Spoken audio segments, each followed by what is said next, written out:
UP विधानसभा उपचुनाव की तारीख में बदलाव। अब 13 की जगह 20 नवंबर को होगी वोटिंग। कई त्योहारों के चलते चुनाव आयोग ने बदली तारीख। केरल और पंजाब उपचुनाव की तारीख भी बदली गई। दोनों राज्यों में अब 13 की जगह 20 नवंबर को होगा मतदान। नतीजे 23 नवंबर को घोषित होंगे। यूपी उपचुनाव की तारीख में बदलाव पर अखिलेश यादव ने बीजेपी पर साधा निशाना। सोशल मीडिया एक्स पर लिखा, टालेंगे तो और भी बुरा हारेंगे, ये बीजेपी की पुरानी चाल। यूपी उपचुनाव की तारीख बदलने पर बोली सपा सांसद डिंपल यादव, हम अच्छा काम कर रहे हैं इसलिए हलचल मची हुई है। चुनाव आयोग पर भड़के कांग्रेस सांसद इमरान प्रतापकर, कहा चुनाव मैनेज नहीं हो पा रहा है इसलिए तारीख बढ़ा दी गई है। महाराष्ट्र की डीजीपी रश्मि शुक्ला को हटाया गया। चुनाव आयोग ने ट्रांसफर का दिया आदेश। कुछ दिन पहले विपक्ष ने की थी शिकायत। महाराष्ट्र डीजीपी रश्मि शुक्ला के तबादले पर बोले उद्धव ठाकरे, चुनाव आयोग के इस फैसले का स्वागत करते शरद पवार ने फैसले का स्वागत किया। महाराष्ट्र कांग्रेस अध्यक्ष नाना पटोले ने चुनाव आयोग को लिखा खत। डीजीपी रश्मि शुक्ला को किसी अन्य पद पर नियुक्त न करने की मांग की। पीएम मोदी ने झारखंड के चाईबासा में जनसभा को संबोधित किया। विरोधियों पर जमकर निशाना साधा। कहा जेएमएम कांग्रेस और आरजेडी आदिवासियों का अपमान करती है। चाईबासा में बोले प्रधानमंत्री मोदी, चंपई सोरेन का भी इन लोगों ने अपमान किया है। पीएम ने चंपई के अपमान को कोल्हान का अपमान बताया। जनसभा के दौरान पीएम मोदी ने पूछा सीता सोरेन के अपमान पर हेमंत सोरेन खामोश को, कहा महिलाओं का अपमान इनकी पुरानी आदत। पीएम मोदी ने झारखंड के गढ़वा में भी चुनावी रैली को संबोधित किया। बोले झारखंड में डबल इंजन सरकार बनना तय। पीएम मोदी बोले आने वाले 25 साल देश के लिए महत्वपूर्ण, झारखंड की जनता का आशीर्वाद जरूरी। पीएम ने विपक्ष पर भी साधा निशाना। बोले कांग्रेस, जेएमएम और आरजेडी ने झूठे वादे किए, उन्होंने जनता को सिर्फ धोखा दिया। मोदी बोले इस चुनाव में विपक्ष की विदाई पक्की, एक तरफ मोदी की गारंटी है तो दूसरी तरफ झूठे वादे हैं। मोदी ने कहा बीजेपी नेक नीयत से करती है काम, हर गरीब को पक्का मकान देना हमारा संकल्प। कांग्रेस जेएमएम ने आवास के नाम पर जनता को धोखा दिया। मोदी बोले कुछ लोग कहते थे हमारी छाती पर झारखंड बनेगा, झारखंड बन गया, लेकिन कुछ नेता उन्हीं की गोदी में जाकर बैठ गए। रांची में एमपी सीएम मोहन यादव ने किया चुनाव प्रचार। कहा झारखंड को नंबर 1 राज्य बनाने के लिए बीजेपी जैसे ईमानदार नेतृत्व की जरूरत। बांग्लादेशी घुसपैठियों के मुद्दे पर झारखंड के सीएम हेमंत सोरेन ने बीजेपी को घेरा। दोहरा रवैया अपनाने का आरोप लगाया। घुसपैठ पर सीएम हेमंत के बयान पर बोले जेएमएम प्रत्याशी ममता मांझी, कहा अगर किसी दूसरे देश से लोग यहां आ रहे हैं तो राज्य नहीं केंद्र की समस्या है। घुसपैठ रोकने में केंद्र नाकामयाब है। झारखंड चुनाव पर बोले केंद्रीय मंत्री नित्यानंद राय, झारखंड में भारी बहुमत से बीजेपी की सरकार बनेगी। पीएम मोदी के विकास से गरीबों के जीवन पर असर पड़ा और जनता खुश है। केंद्रीय मंत्री शिवराज सिंह चौहान ने खूंटी में हेमंत सोरेन सरकार पर हमला बोला। कहा भगवान बिरसा मुंडा की धरती से राज्य सरकार के खिलाफ एक नई क्रांति पैदा हो रही है। गारंटी के नाम पर लोगों को गुमराह करना कांग्रेस की आदत। केंद्रीय मंत्री जी किशन रेड्डी का अटैक। मुंबई में शरद पवार के घर पहुंचे उद्धव ठाकरे और संजय राउत। महाविकास अघाड़ी के साझा घोषणा पत्र और बागी उम्मीदवारों को लेकर मंथन। विधानसभा चुनाव को लेकर बोले संजय राउत, हम 99 पर या 105 सीटों पर चुनाव लड़े, हमारा मकसद नहीं, हम महाविकास अघाड़ी के तौर पर ही चुनाव लड़ेंगे। एनकाउंटर स्पेशलिस्ट प्रदीप शर्मा की पत्नी स्वीकृति शर्मा ने नामांकन वापस लिया। अंधेरी ईस्ट से निर्दलीय भरा था पर्चा। यूपी के पोस्टर वॉर में अब छात्र नेताओं के एंट्री। बीएचयू नेता और बीजेपी युवा मोर्चा सदस्य विवेक सिंह ने बटेंगे तो कटेंगे की तर्ज पर पोस्टर लगाए। पोस्टर में लिखा हिंदू जाति में बटेंगे तो बांग्लादेश जैसा कटेंगे। बीएचयू कैंपस के सिंह द्वार पर पोस्टर लगे। लखनऊ में सपा ने लगाया एक और पोस्टर अखिलेश की फोटो के साथ। पोस्टर पर लिखा 2024 के जननायक, 2027 के महानायक। यूपी उपचुनाव पर बोले deputy CM Brajesh Pathak, BJP सभी 9 की 9 सीटों पर जीत दर्ज करेगी। सपा हमेशा अराजकवाद करती है, जनता उन्हें कभी माफ नहीं करेगी। मुरादाबाद में मुस्लिम वोटर्स को रिझाने में जुटे कुंदरकी से बीजेपी प्रत्याशी रामवीर मंच पर सिर पर जाली टोपी और गले में सऊदी स्टाइल वाला रुमाल में आए नजर। वायनाड के पुलपल्ली में प्रियंका गांधी का रोड शो, बड़ी संख्या में शामिल हुए लोग। बीजेपी पर बरसी प्रियंका गांधी का इनका एकमात्र उद्देश्य सत्ता में बने रहना। कर्नाटक के मुख्यमंत्री सिद्धारमैया की मुसीबतें बढ़ी। लोकायुक्त पुलिस ने सीएम सिद्धारमैया को समन जारी किया। मुद्दा करप्शन केस में बुधवार को पूछताछ के लिए बुलाया। जम्मू कश्मीर विधानसभा का पहला सत्र शुरू। अब्दुल रहीम राठर चुने गए स्पीकर। प्रोटेम स्पीकर मुबारक गुल ने किया ऐलान।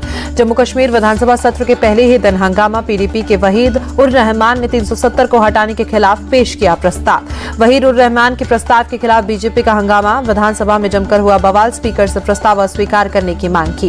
हंगामे के बीच मुख्यमंत्री उमर अब्दुल्ला बोले जनता 5 अगस्त 2019 के फैसले को स्वीकार नहीं कर रही है। अगर स्वीकार किया होता तो आज के नतीजे अलग होते। उमर अब्दुल्ला बोले फिलहाल इस प्रस्ताव का कोई महत्व नहीं, ये केवल कैमरों के लिए है। कोई एक सदस्य तय नहीं करेगा कि सदन इस पर कैसे और विचार करे और चर्चा करे। कनाडा में खालिस्तानी समर्थकों का हिंदुत्वों पर हमला। ब्रैम्पटन में हिंदू मंदिर के बाहर हिंदुओं को लाठी डंडों से पीटा गया। ब्रैम्पटन हमले पर भारतीय उच्चायोग ने जताई नाराजगी, कहा मंदिर में उच्चायोग का शिविर चला रहा था, भारत विरोधी ताकतों ने की हिंसा। कनाडा में हिंदू मंदिर पर हुए हमले पर पीएम ट्रूडो का बयान, कहा कनाडा में हिंदू मंदिर पर हमला अस्वीकार्य। जस्टिन ट्रूडो बोले धार्मिक स्वतंत्रता का अधिकार सभी को, तुरंत कार्रवाई के लिए पुलिस का धन्यवाद। कनाडा में हिंदू मंदिर पर हुए हमले पर विश्व हिंदू परिषद का बयान, कहा कनाडा में सुरक्षा की स्थिति चैलेंजिंग, पुलिस ने पर्याप्त इंतजाम नहीं किए। वीएचपी ने कहा कनाडा पुलिस को पहले से सूचना दी थी, इससे पहले भी हमले हुए, कनाडा की पुलिस नाकाम है। ट्रूडो की गलत नीतियों की वजह से यह सब हो रहा है। बीजेपी नेता मनजिंदर सिंह सिरसा बोले अकाल तख्त मामले में दखल दे। उत्तराखंड के अल्मोड़ा में बड़ा सड़क हादसा, खाई में गिरने से 36 यात्रियों की मौत, 3 घायलों को एयरलिफ्ट कर एम्स ऋषिकेश लाया गया। सीएम धामी ने दिल्ली के सभी कार्यक्रम रद्द किए। अल्मोड़ा हादसे को लेकर सीएम धामी ने मुआवजे का ऐलान किया। मृतकों को परिजनों को 4-4 लाख रुपए और घायलों को 1-1 लाख की आर्थिक मदद का ऐलान किया गया। यूपी के आगरा में वायुसेना का विमान दुर्घटनाग्रस्त, जमीन पर गिरने ही विमान में आग लगी। हादसे के बाद पायलट सहित 2 लोगों ने कूदकर जान बचाई। विमान के क्रैश होने के कारणों का फिलहाल खुलासा नहीं। दिल्ली में आतिशबाजी पर सुप्रीम कोर्ट ने जताई नाराजगी, प्रतिबंध के बाद भी पटाखे कैसे जलाए गए, कोर्ट ने दिल्ली सरकार से जवाब मांगा। कोर्ट ने पूछा पटाखे बैन के आदेश का पालन क्यों नहीं हुआ। दिल्ली पुलिस कमिश्नर को सुप्रीम कोर्ट ने जारी किया नोटिस। दिल्ली की यमुना नदी में बढ़ा प्रदूषण, नदी के सतह पर देखी गई जहरीली झाग की परत, जहरीले पानी में डुबकी लगाने को मजबूर छठ व्रती।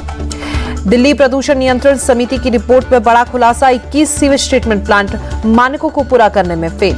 37 सीवेज ट्रीटमेंट प्लांट में से 21 मानकों पर नहीं खरे उतरे। दिल्ली के कई इलाकों में मानकों का पालन नहीं। दिल्ली की हवा हुई जहरीली, कई इलाकों में AQI 400 पार, सांस लेने में दिक्कत। दिल्ली के इंडिया गेट इलाके में खतरनाक स्तर पर पहुंचा प्रदूषण, आसमान में छाई धुंध, सांस लेने में तकलीफ। दिल्ली में प्रदूषण कम करने के लिए जगह जगह किया जा रहा है पानी का छिड़काव। आनंद विहार इलाके में भी किया गया पानी का छिड़काव। दिल्ली में छठ पूजा के लिए घाट को लेकर आप और बीजेपी में छिड़ी जंग, सतपुला पार्क में छठ घाट बनाने पर अड़ी आप। छठ ग्राउंड को लेकर बीजेपी आप समर्थकों की नारेबाजी, सौरभ भारद्वाज, संजय सिंह का पार्क के बाहर धरना प्रदर्शन, बीजेपी ने आप पर लगाया सियासत का आरोप। दिल्ली में यमुना घाट पहुंची मुख्यमंत्री आतिशी, छठ पूजा की तैयारियों का जायजा लिया। पटना में छठ पूजा की तैयारियां तेज, पाटलिपुत्र घाट पर तैयारियों का निरीक्षण करने पहुंचे बीजेपी नेता रविशंकर प्रसाद। छठ पूजा को देखते हुए रेलवे की विशेष पहल, गुजरात के सूरत से बिहार और यूपी के लिए कर रही स्पेशल ट्रेनों का परिचालन, लोगों की सुविधा के लिए चलाई जा रही है कई ट्रेनें। प्रयागराज में महाकुंभ 2025 के लिए जूना अखाड़ा का हुआ नगर प्रवेश, गाजीबाजी के साथ जूना अखाड़ा में देश विदेश से आए साधु संत शामिल, किन्नर अखाड़ा ने भी किया नगर प्रवेश। मुस्लिम स्कॉलर M.A. खान ने किया संतों की मांग का स्वागत, जब मक्का मदीना में हिंदू नहीं जाते तो कुंभ में मुस्लिम क्यों जाएं। हरिद्वार में धूमधाम में मनाया जा रहा है गंगा उत्सव, भारी संख्या में पहुंचे श्रद्धालु, गंगा उत्सव के लिए चंडी घाट को सजाया गया।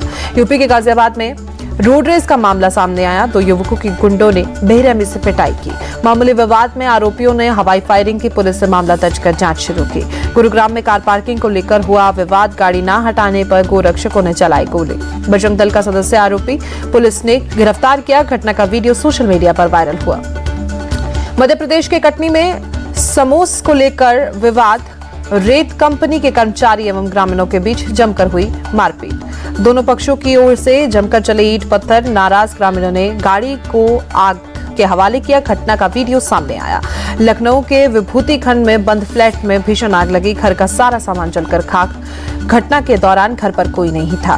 विभूति खंड में आग लगने से हड़कंप मचा, दमकल विभाग ने कड़ी मशक्कत के बाद आग पर काबू पाया। शॉर्ट सर्किट के चलते आग लगने की आशंका जताई जा रही है। एमपी के मोरना में कोर्ट परिसर के बाहर जमकर हंगामा, कोर्ट में आए पति पत्नी के पक्ष के लोगों में जमकर मारपीट, वीडियो सोशल मीडिया पर वायरल। कोर्ट परिसर के बाहर दोनों पक्षों के लोगों में जमकर चले लाठी डंडे, मारपीट में कई लोग घायल। कोर्ट में पेशी पर आए थे दोनों पक्ष के लोग। यूपी के शामली में हिस्ट्री शीटर को गिरफ्तार करने आई एसओजी टीम पर हमला, घटना का वीडियो सोशल मीडिया पर वायरल। करीब 3 घंटे तक लोगों ने एसओजी टीम को बनाया बंधक, हथियार छीनने की भी हुई कोशिश। 12 आरोपियों के खिलाफ पुलिस ने दर्ज किया मामला। दिल्ली में कार के बोनट पर 2 पुलिस कर्मियों को लटकाकर घसीटने के मामले में एक्शन पुलिस ने 2 नाबालिग आरोपियों को पकड़ा, कार भी जब्त की। किशनगढ़ में कार सवार ने 20 मीटर तक घसीटा, कार मालिक के खिलाफ भी होगी कार्रवाई, डीसीपी सुरेंद्र चौधरी ने जानकारी दी। डीसीपी सुरेंद्र चौधरी का बयान, घायल पुलिस कर्मियों का अस्पताल में चल रहा है इलाज, दोनों नाबालिग आरोपी भी पुलिस की हिरासत में। दिल्ली के खजूरी खास इलाके में शख्स की गोली मारकर हत्या, शख्स के सिर और सीने पर गोली मारी गई, युवक की अस्पताल में मौत। माला बनाने को लेकर दोनों में बहस हुई थी, तभी अचानक एक शख्स ने दूसरे पर चला दी गोली। स्थानीय लोगों के मुताबिक दोनों आपस में रिश्तेदार। पुलिस मामले की जांच में जुटी। यूपी के कन्नौज में सिलेंडर ब्लास्ट, हादसे में 11 लोग घायल, 4 लोगों की हालत गंभीर। घर में एक कार्यक्रम में बन रहा था खाना, पाइप लीक होने के बाद सिलेंडर फटने से आग लगी, 11 लोग झुलसे। टीम इंडिया के अनुभवी विकेटकीपर रिद्धिमान साहा ने सभी फॉर्मेट से संन्यास का ऐलान किया। मौजूदा रणजी सीजन साहा का होगा आखिरी टूर्नामेंट। लिखा, क्रिकेट में शानदार सफर के बाद यह सत्र मेरा आखिरी सीजन। रिद्धिमान साहा ने 2010 में इंटरनेशनल क्रिकेट में किया था डेब्यू। इस दौरान साहा ने भारत के लिए 40 टेस्ट और 9 वनडे मुकाबले खेले। वहीं अब साहा आईपीएल में भी नहीं खेलेंगे। टीम इंडिया की हार के बाद हेड कोच गंभीर के परफॉर्मेंस पर बीसीसीआई की नजर। न्यूजीलैंड सीरीज में क्लीन स्वीप के बाद सवालों के घेरे में आए कोच गौतम गंभीर आने वाले समय में कई कड़े फैसले ले सकता है वो। टीम इंडिया की हार के बाद हरभजन सिंह ने पिच पर उठाए सवाल। बोले, अगर अच्छी पिच पर खेलते तो भारतीय बल्लेबाज अच्छा प्रदर्शन करते। 2.5-3 दिन में टेस्ट मैच का खत्म होना क्रिकेट के लिहाज से सही नहीं। जैसा कि आईसीसी चेयरमैन बनने के बाद बीसीसीआई के अगले सचिव का नाम सामने आया। दिल्ली एवं जिला cricket association president Rohan Jaitley बन सकते हैं अगले सचिव। 4 T20 मैचों की सीरीज के लिए साउथ अफ्रीका पहुंची टीम इंडिया। बीसीसीआई ने टीम के पहुंचने की जानकारी फैंस के साथ शेयर की। 8 से 15 नवंबर के बीच 4 T20 मैच खेले जाएंगे। सूर्य कुमार यादव की कप्तानी में खेलेगी भारतीय टीम के कोच की भूमिका में वीवीएस लक्ष्मण नजर आएंगे। यंग प्लेयर्स के साथ सीरीज जीतने पर टीम इंडिया की नजर। ऑस्ट्रेलिया के खिलाफ पहले टेस्ट मैच में निजी कारणों से सही नहीं खेलेंगे रोहित शर्मा। जसप्रीत बुमराह को बनाया जा सकता है कप्तान। आर अश्विन के बदले वाशिंगटन सुंदर को मिल सकती है जगह। आईपीएल 2025 के राजस्थान रॉयल्स के रिटेन न किए जाने के बाद छलका जोस बटलर का दल। लिखा, पिछले 6 सालों में मैंने सबसे प्यारी यादें पिंक जर्सी में बनाई। मुझे और मेरे परिवार का स्वागत करने के लिए धन्यवाद। गाजा के खान यूनिस में इजराइल का हमला, 4 बच्चों और एक महिला समेत 8 लोगों की मौत। लेबनान के सिडोन शहर पर इजराइल का हवाई हमला, कम से कम 3 लोगों के मारे जाने की खबर। इजरायली सेना ने सीरिया में छापेमारी की, ईरानी नेटवर्क में शामिल एक सीरियाई नागरिक को पकड़ने का दावा। अमेरिका के अकोलाहोमा में तूफान का कहर, कई इमारतों की छतें उड़ी, करीब 33,000 घर और व्यवसायों में बत्ती गुल। अमेरिकी डॉलर के मुकाबले रुपया 4 पैसे गिरा, $1 की कीमत 84 रुपए 11 पैसे पर ही।